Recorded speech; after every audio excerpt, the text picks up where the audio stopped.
That was my first ever Burning Man journey, and I didn't realize I needed a survival kit to go to party in the desert. A few miles before the main entry, there's a final pit stop where you can buy an outfit to stand out, like this fake fur coat for $600. When approaching, the road looks like a movie scene from the Mad Max Fury Road. Most arrive in vans and RVs, but reach burners taxis land almost every minute. At the entry, they have a tradition of swimming in the dust and said, don't worry, this is the cleanest you will be this week. Everything happening at Burning Man is built by 70,000 people who attended. Yeah, in the middle of the desert, burners use solar energy and generators to build an actual city. It's pretty slow in the first few days, with cars arriving non-stop, constructions happening everywhere, and venues coming together. In the middle of semicircle is the man, who's always burned by the end of the week, well, except this time. The playa where it's located is like an outdoor art museum, where hundreds of independent artists install their incredible work. The main transportation is by bicycle. I don't think it's possible to have a good experience of Burning Man without it.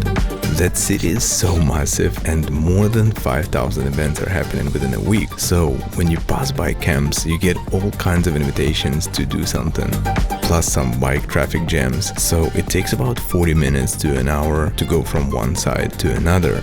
Burning Man follows 10 principles that would never work outside of Black Rock City. Money doesn't exist there. Drinks and food are free. Well, you can only buy ice there for $10 per bag. You have to bring your personal cup, and that's it.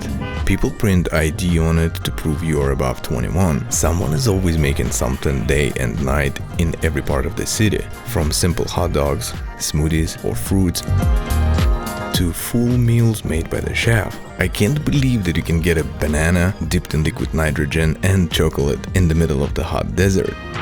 The activities, music performances, and attractions like this wild Thunderdome fight are also free. You can learn a new skill like surfing on the sand, climbing, juggling, roller skating, attending some spiritual class or whiskey seminar, or you can try to spin your first fire. Fire is everywhere, with spitting fire art installations, games, and fire shooting cars. The most impressive, I think, is the iconic El Pulpo Mecánica, which combines beautiful art and technology. The most exciting part of Burning Man are mutant cars. A surreal, twisted design from a post-apocalyptic dream. The creators of these cars have limitless creativity and budget. There are almost 800 registered mutant vehicles, so seeing them all in 1 week is impossible. Almost every mutant car has a professional sound system, so they're like a mobile party on wheels at night. It's fascinating to see these masterpiece cars with famous DJs driving on playa, followed by 100 customized bicycles. Yeah, it's hard not to lose your mind.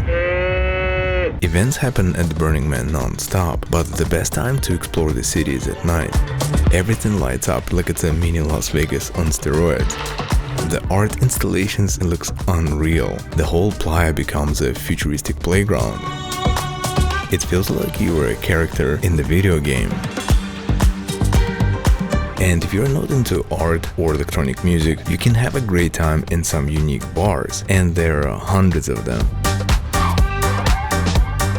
Small, with a simple choice of drinks where you can have a conversation with another burner, to large lounges where they serve hundreds of drinks.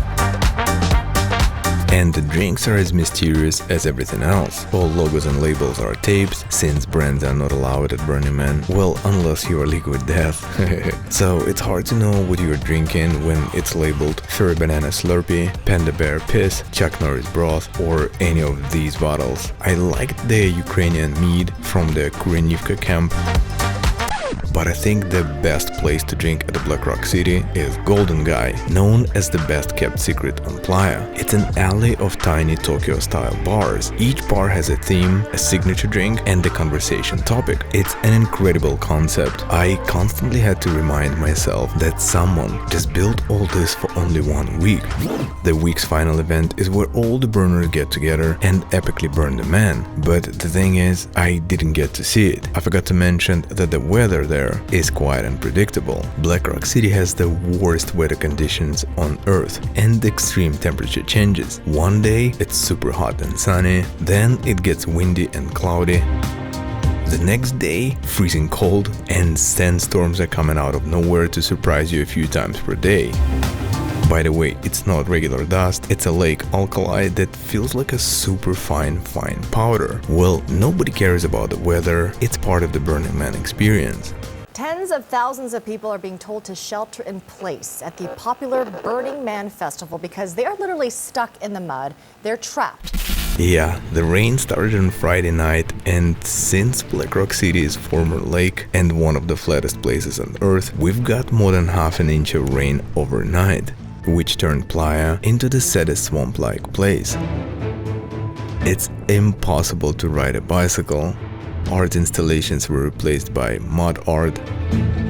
Because of the mudpocalypse, most of the events were cancelled, and the main event, Burning the Man, was postponed.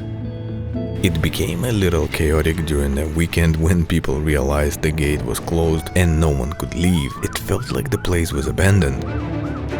But still wasn't as bad as the media was saying. On Monday, the gate was finally opened, and after waiting short 8 hours in the traffic, we were out.